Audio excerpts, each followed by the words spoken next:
Bonjour à tous et bienvenue dans cette nouvelle guidance thérapeutique de la semaine avec les cartes psy de Catherine Lapsy et de Psy Image. Donc comme d'habitude, vous avez le choix entre le cadre blanc, le cadre vert et le cadre orange. Et nous allons découvrir votre thérapie de la semaine. N'hésitez pas à appuyer sur pause si vous avez besoin d'un petit temps de réflexion. Et je vous dis à tout de suite, groupe 1. Bonjour groupe 1, alors vous êtes tombé sur la carte des réseaux sociaux. Alors c'est très intéressant. Aujourd'hui on est tous concernés, hein, et même peut-être même cernés on va dire. Hein. On voit ce personnage, il est cerné par les réseaux sociaux. On est cerné par les réseaux sociaux, les plateformes internet sur lesquelles on peut partager, exhiber, regarder, transmettre des informations personnelles ou professionnelles gratuitement. Qu'on les utilise nous-mêmes ou que nos proches le fassent et que cela agisse sur nos relations, en fait ces plateformes nommées sociales, hein, elles sont construites pour susciter de la dépendance chez nous, parce qu'elles se battent pour nous persuader de leur donner notre temps et notre attention. Est-ce que vous savez d'ailleurs combien de temps vous passez sur les réseaux sociaux tous les jours? Quel que soit le résultat, prenez-le simplement comme une information de votre rapport par rapport à ces réseaux. Il sera toujours temps de changer par la suite votre comportement si bien sûr vous en avez envie. Alors, ça peut concerner, ça peut vous donner en fait une information et une base de réflexion autour de ce à quoi vous souhaitez donner votre attention et de ce qui vous fait aller sur ces réseaux. Mais plus largement, il s'agit aussi de se questionner sur ce que ça traduit pour vous. Alors, j'ai plusieurs questions. Est-ce que vous recherchez des informations? Vous voulez transmettre quelque chose, regarder, être vu ou autre chose? Est-ce que vous voulez communiquer? Est-ce que vous voulez apprendre? Est-ce que vous voulez trouver votre place et votre identité parmi les autres personnes? Est-ce que pour vous c'est une manière d'exister, de devenir visible? Est-ce que pour vous c'est vous prouver quelque chose? Et votre identité virtuelle, est-ce qu'elle ressemble vraiment à votre identité réelle ou non? Ça, c'est intéressant. Hein. Qu'est-ce que vous en pensez? Voilà. Ça, c'est les premières questions. Là, parce que la question de la dépendance, elle n'est pas sensible de la même façon pour tous. Pour certains, il est facile de poser le téléphone pour aller bouquiner, voir des amis, s'adonner à une activité. Et pour d'autres, c'est beaucoup plus dur. Alors, donc, je continue les questions. Quel est votre comportement par rapport aux réseaux sociaux? Que pensez-vous de votre relation à ces plateformes? Quelles sont les émotions que ça vous fait ressentir? Quels comportements vous font-ils avoir? Que souhaitez-vous modifier ou pas? C'est une thématique hyper intéressante parce qu'elle nous concerne tous. Je pense que je vais essayer de la faire pour moi aussi. De toute façon, j'avais choisi le cadre blanc, donc je vais m'atteler à ça. Puis en plus, c'est intéressant parce que j'ai choisi le cadre blanc, mais je vous parle à travers ce réseau social. Donc voilà, je pense que ça me correspond bien pour aujourd'hui. Voilà, bah écoutez, je vous souhaite une bonne réflexion, groupe 1, et j'espère que ça vous conduira à trouver des réponses. Je vous souhaite une bonne journée, à la semaine prochaine.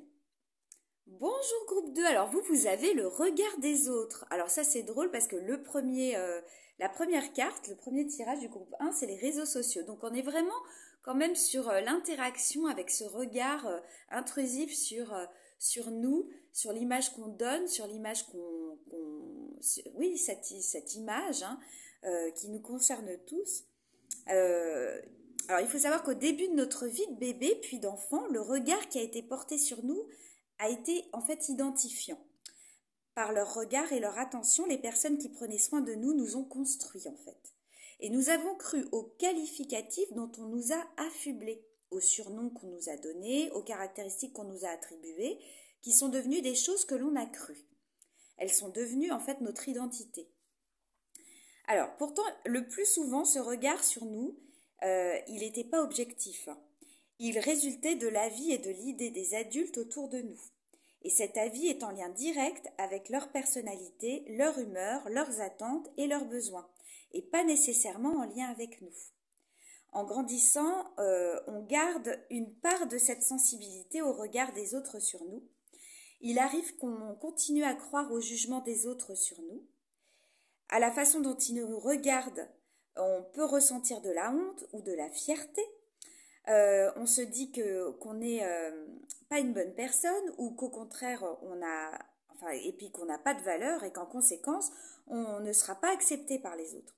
Et inversement, si on est surinvesti par l'autre, on peut au contraire avoir une très haute opinion de soi-même. Mais se voir dans le regard de l'autre amène toujours à une vision qui est déformée. Donc ça, c'est pas mal intéressant. Si jamais, vous pouvez peut-être faire aussi la première, rejoindre le premier groupe, un groupe 2, je pense que c'est intéressant de travailler les deux. Ces deux cartes peuvent être intéressantes ensemble.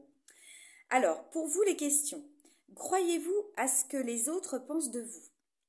Croyez-vous plus à ce qui est dit de positif ou de négatif? Portez-vous des jugements sur la valeur ou l'importance que les autres ont dans la société? Avez-vous des facilités ou des difficultés à vous montrer tel que vous êtes? La peur d'être rejeté est-elle présente en vous? Qu'avez-vous peur que l'autre voie de vous? Et au-delà d'imaginer ce que l'on pense de vous, quelle image avez-vous de vous-même? Voilà, groupe 2, écoutez, c'est très intéressant et je vous souhaite une bonne thérapie et je vous dis à la semaine prochaine. Bonjour groupe 3, alors vous avez la thématique du temps. Alors le temps, il est régulièrement un élément angoissant de la vie des gens, parce qu'il fait partie des choses que nous ne pouvons ni contrôler ni éviter. On est impuissant face au temps qui passe et on a des stratégies, chacun ses stratégies pour gérer cette sensation. Et le temps peut alors devenir source d'angoisse et nous cherchons alors à le structurer en fait. Parfois, on se dépêche de faire des tas de choses de peur de ne pas avoir le temps. Et avant de quoi? Avant de mourir? C'est une question. Combien de fois disons-nous dans une vie, je n'ai pas le temps? Et pourtant, tant que nous sommes là, nous l'avons tout ce temps. Et nous oublions que nous pourrions choisir comment l'occuper. On se perd parfois dans des obligations qu'on s'impose dans ce temps imparti dans la vie. Parce que la gestion de notre temps, elle est reliée à notre capacité à faire des choix, à prioriser, à renoncer à des choses pour d'autres. Et parfois, ce n'est pas de perdre du temps qui nous angoisse, c'est peut-être d'en avoir trop ou de ne pas savoir l'organiser. Alors, groupe 3, c'est une belle thématique. Donc, vos questions, est-ce qu'on se demande seulement ce que nous voulons faire de notre temps? Et vous, avez-vous souvent la sensation de ne pas avoir le temps? Que souhaitez-vous faire de votre journée, de votre année, de votre vie?